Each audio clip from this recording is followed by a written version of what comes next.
Time again for Doc Jacques, your Addiction Lifeguard podcast. I am Dr. Jacques de Bruckert, a psychologist, licensed professional counselor, and addiction specialist. If you are suffering from addiction, misery, trauma, whatever it is, I'm here to help. If you're in search of help to try to get your life back together, join me here at Doc Jacques, your Addiction Lifeguard, the Addiction Recovery Podcast.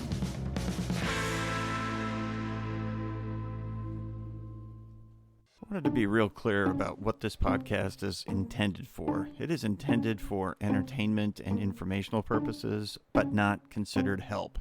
If you actually need real help and you're in need of help, please seek that out.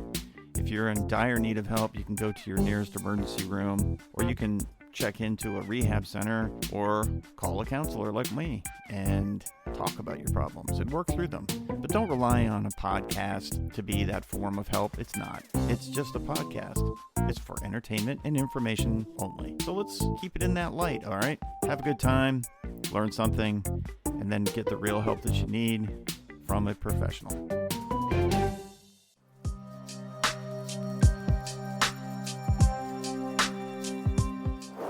Hey everybody, it's me, Doc Jacques again.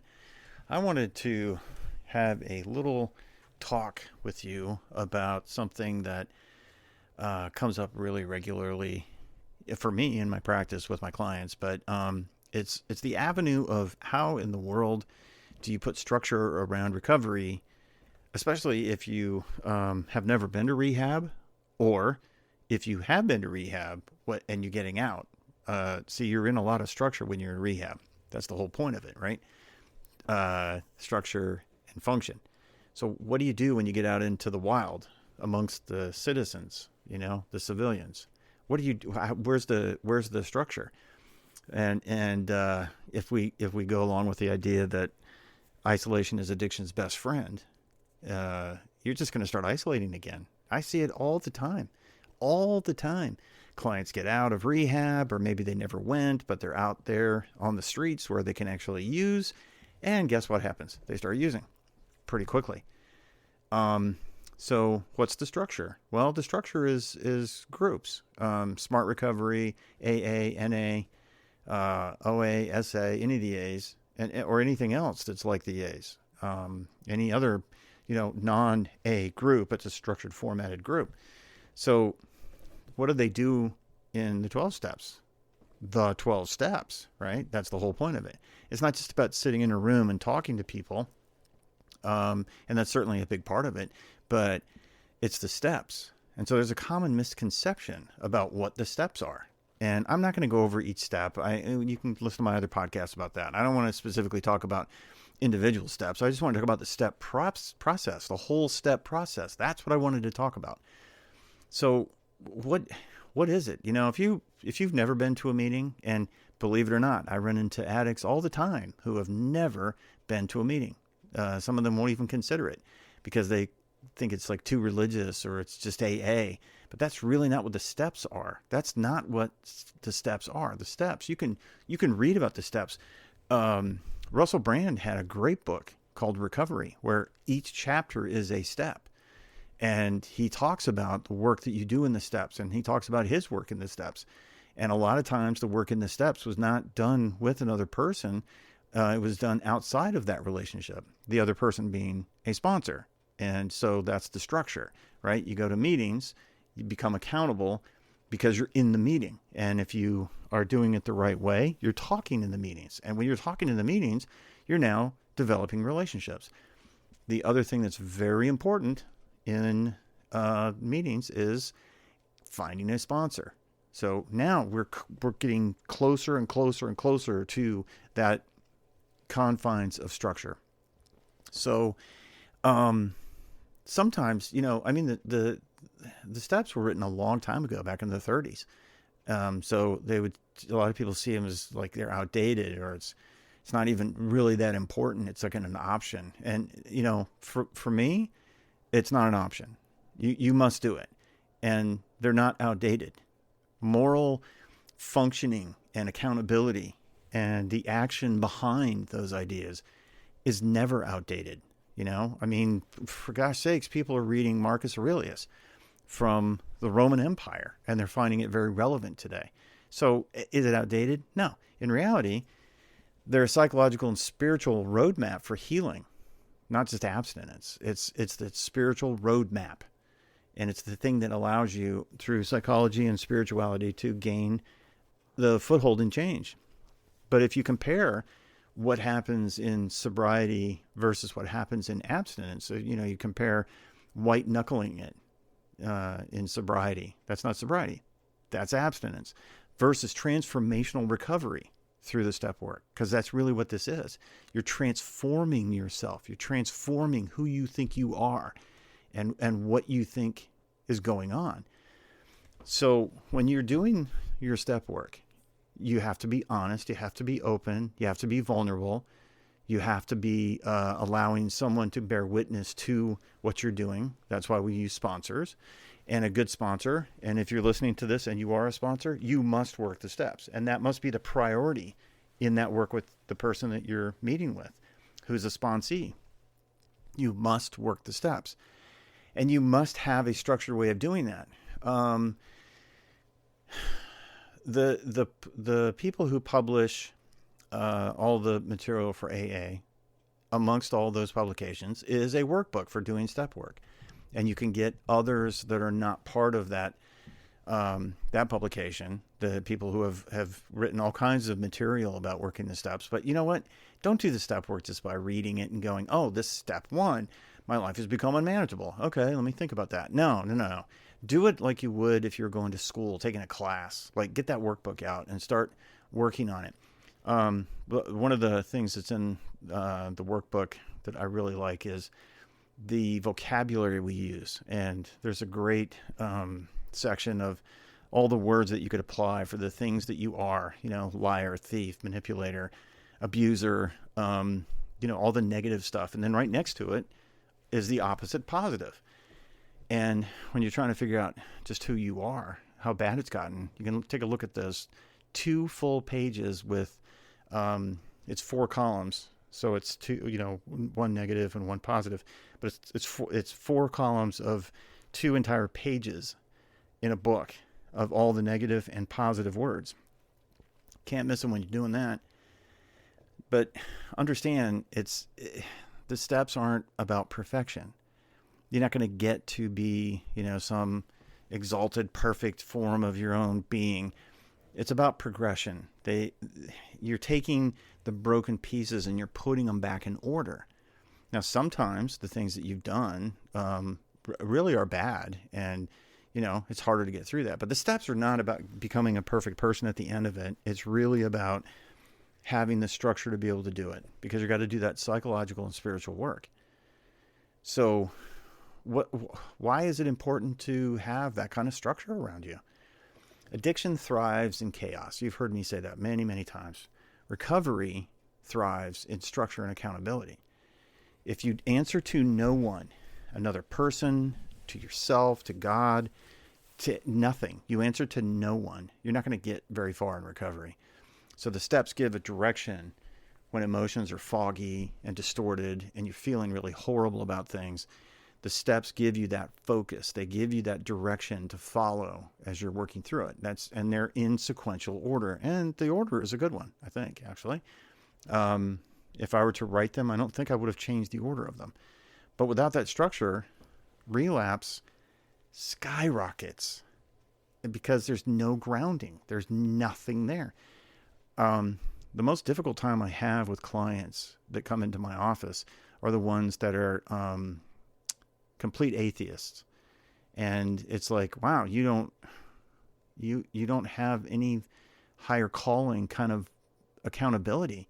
And it's really tough. The best that I can do with those clients is start to make them accountable. So unfortunately, I have to make them answer to me, which is not the most comfortable position to be in, because there's a line you're getting close to as a therapist that you're it's an authority that you don't want to exercise over a client, but they respond to nothing and nobody. There's no accountability. But without the structure, you're not going to get very far. So to help you get back into focus and follow that direction, You really have to have something to hang on to. So the 12 steps are important. So the steps are kind of like a rescue protocol. You know, when I would roll up on a scene and I got to do a rescue, it didn't matter if it's a water rescue or a first aid rescue or whatever. You're doing assessing, and then maybe you're deciding whether you need to just, if you could just reach out to them. So you just reach to them, or you are going further where you're actually getting out into the water, swimming out to them, but reach and then pull them towards you and then give them support and then get them out of the water.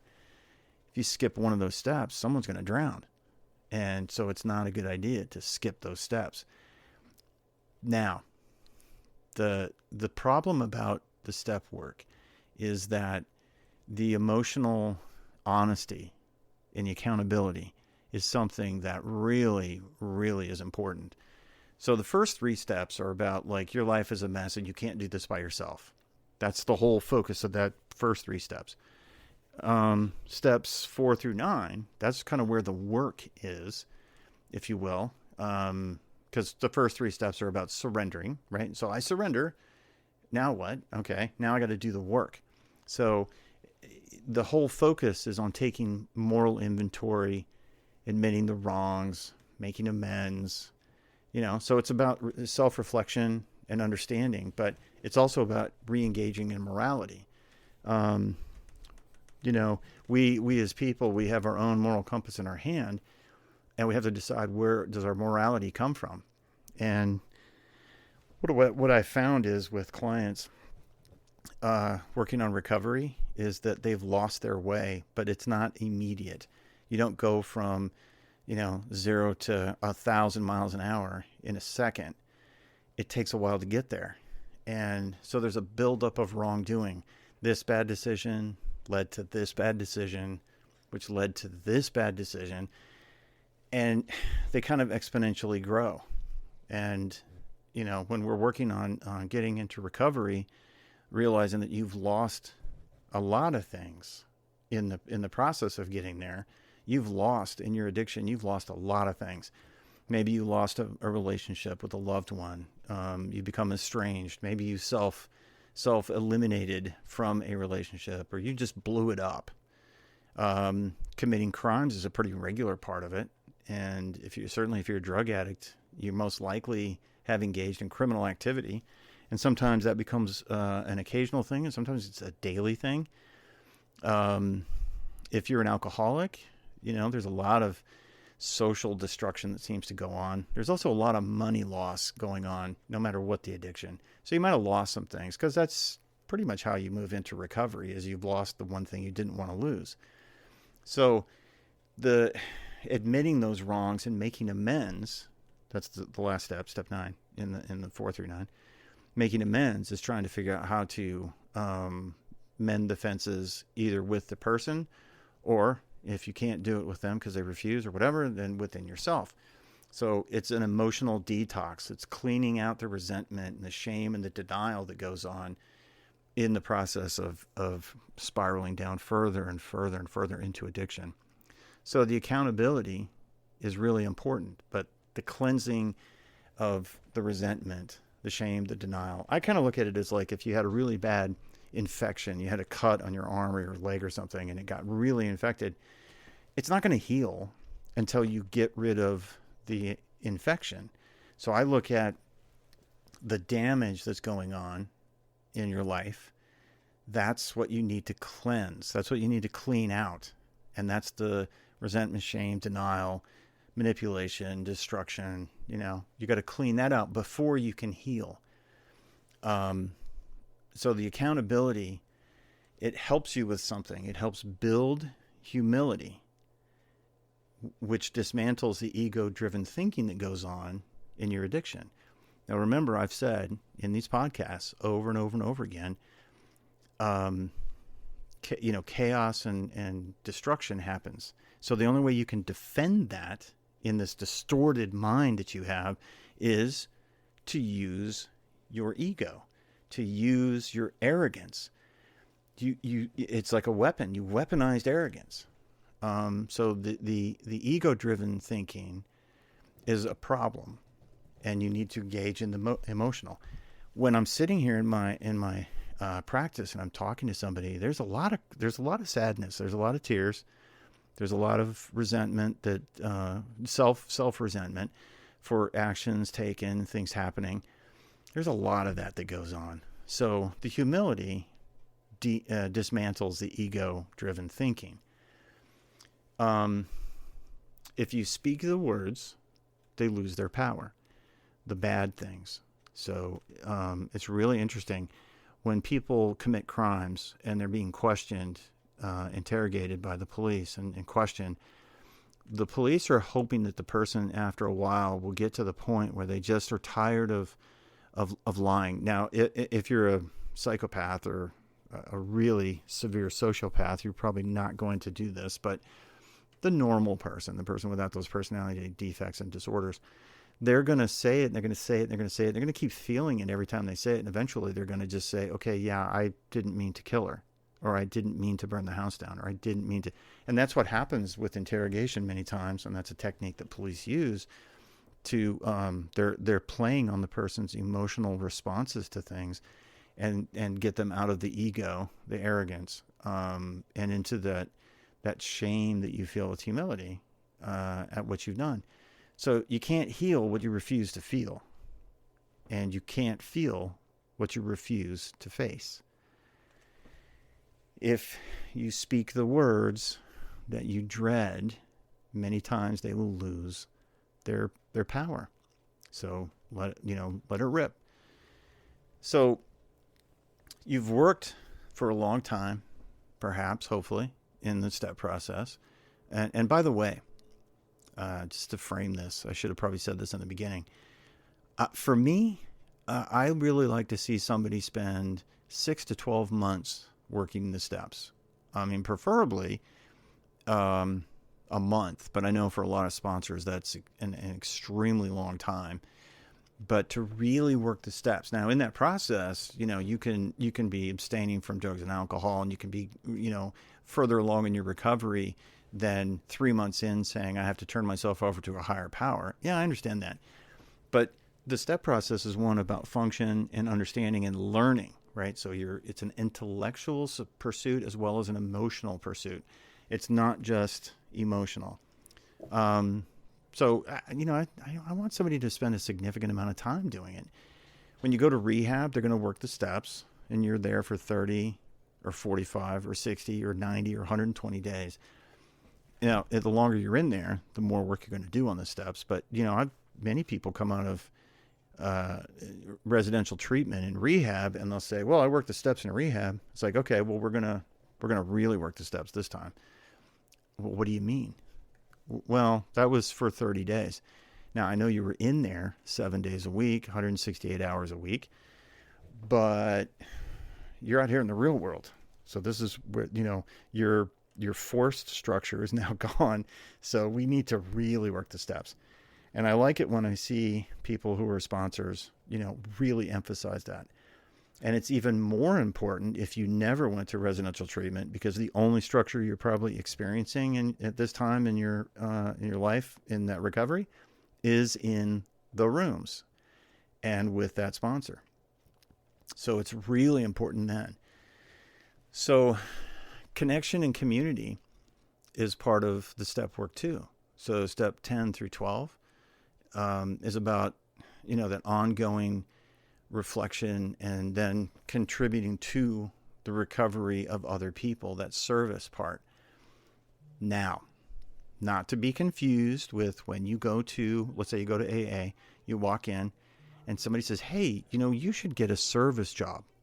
Okay, a service job is setting up the chairs or, starting the coffee or getting books out or something, right? Or cleaning up the chairs or, making sure the room's clean. That's not what I mean by service when it comes to the 12 steps. What I mean by service is you becoming a sponsor. And I'm going to talk about that in a minute because that's the last step. But step 10 through 12, fostering that ongoing reflection and service as part of your recovery.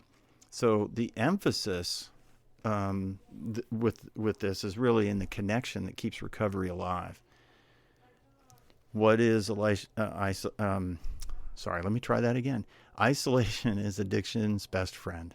That's my trademarked, copyrighted phrase. Isolation is addiction's best friend. Isolation kills the connection with other people because we like to use, and we like to use a lot. And people generally don't want to be around us when we're using a lot because we cause problems. So we just learn to kind of isolate, and we're full of shame and embarrassment. And so we are not going to do it in front of people. In addition to that, besides the shame and embarrassment, you also want to get trapped in your brain. You want to keep working on that problem that's you're trying to cope with. You want to contain it. And so you don't want people asking you any questions or talking to you in that moment. So that's when we isolate. So you recover by giving away what is freely given to you. And this is part of that connection and community. So in that last step, going out and spreading the good news, recovery can be further enhanced, and many people take it on almost as a second career. It's like become their mission that they want to contribute to helping people. They see in other people the suffering that they have done, and they don't like it, and they want to help somebody overcome that. There is a cost for that, because if the person is not successful at getting into recovery, or maybe they overdose, they go to prison, ultimately the destruction that you were trying to help them get through and away from, they get overcome by it and they lose. And I can tell you from personal experience with client after client, every year there's a client that either ends up in jail, ends up in prison, ends up with some physical problem that doesn't go away, or they die. And the secondary thing for me that's problematic is estrangement from relatives or divorce. Those also are very, very harmful and very long-lasting traumas. So if you're trying to help somebody overcome, and you've taken that on as a duty, it can be a painful process sometimes. But on the other hand, when they get into recovery, extremely rewarding. So the tie in spiritual growth and emotional growth and psychological growth is when you do service to others. If you can. Not everybody is kind of wired for that. They don't have the brain for that. But serving others is part of your self-healing. So let's talk about the 12-step process and therapeutic models. Okay, the 12 steps are not therapy. Sponsors are not therapists, nor should you pretend to be, nor should you try to be. You are not. Unless you've been clinically trained, you're not really equipped for it, and it's really not even something you should be doing, because you may be doing more harm than good, because you have real-world experience, but you don't really understand the clinical aspect of it and what are you seeing. So it can become very, very problematic and can be dangerous at times, because you might miss something or screw something up.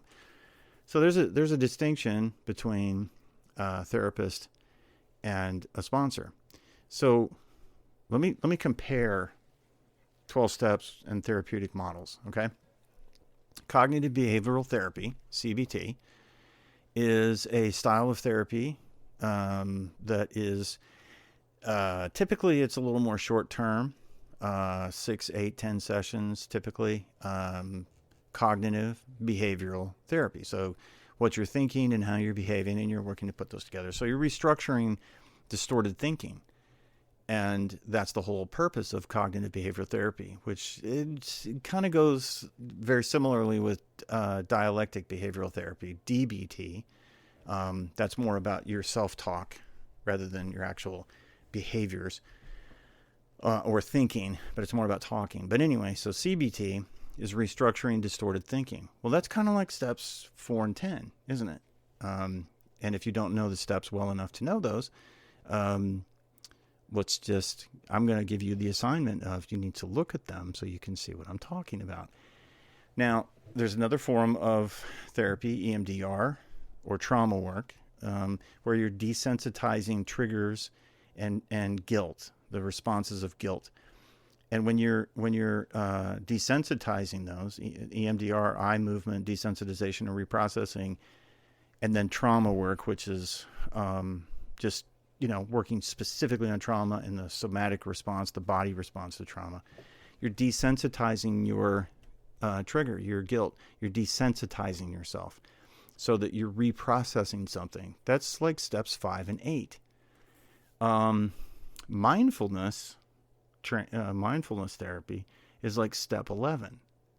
The conscious contact, meditation, humility, being aware of self and others, and trying to be very, very focused in on that is the mindfulness thing. Now, if you are not a psychologist or a counselor, you really should not be teaching mindfulness because it's an actual type of therapy. So I'm against the armchair therapists who try to take this stuff on. But the steps, really the steps merge science and spirituality for whole person healing. Okay, so you got the spiritual aspect in the beginning, like a higher power. Can't do this by myself. That's at the very beginning. That's 1 through 3. 4 through 9 is more about understanding yourself. So instead of looking at the world saying there's chaos in my world and I can't do this by myself. So you're looking externally. That's 1 through 3. 4 through 9 is looking internally and looking at self and evaluating self. And then 10, 11, and 12 is about the mindfulness part of it and going out and engaging in others and helping others. So there's a lot of things that you can do in recovery to get into recovery, and certainly recovery is not a cookie cutter thing. It's just whatever your recovery looks like. But it's not about checking boxes.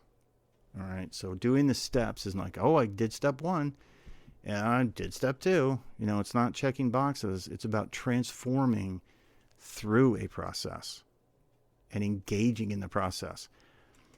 If you skip the steps, you're going to probably skip a lot of the healing because, as a therapist, I'm a private practice therapist. I see people in my office. I might see them once a week, sometimes twice. At times I've seen people 3 times a week, but that doesn't usually last long term.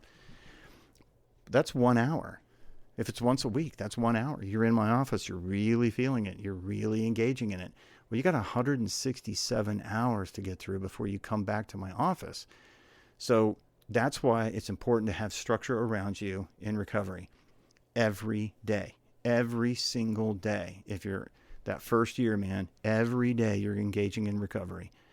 But if you skip the steps, you're going to skip the healing. So I really want you to find a sponsor and a group and start wherever they are. Okay. Wherever that is, you can do that. And I know, across the world, thanks to COVID, the one positive thing that came out of COVID is the awareness that, hey, we are a community and we are everywhere.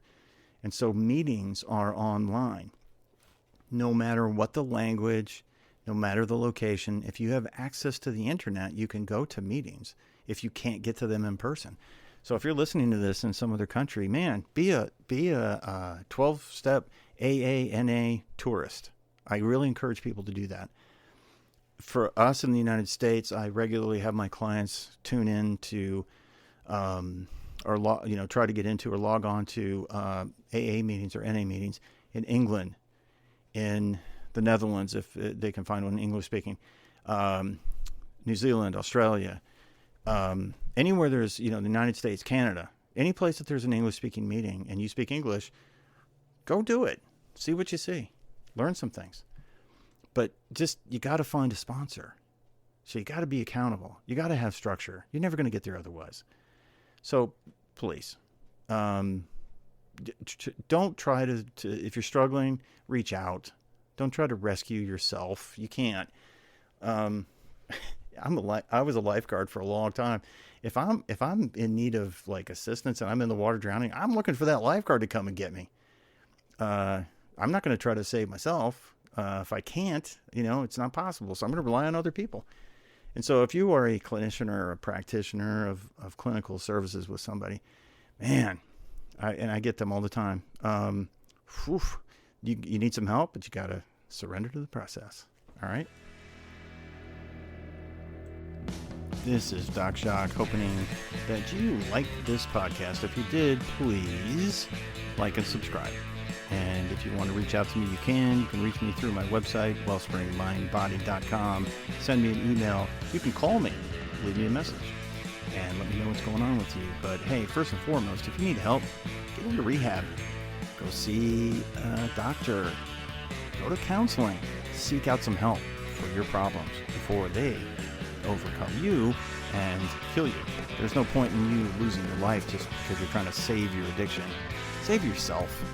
So I hope you enjoyed this podcast. And until the next podcast, this is Doc Jacques, your addiction lifeguard, saying, see ya.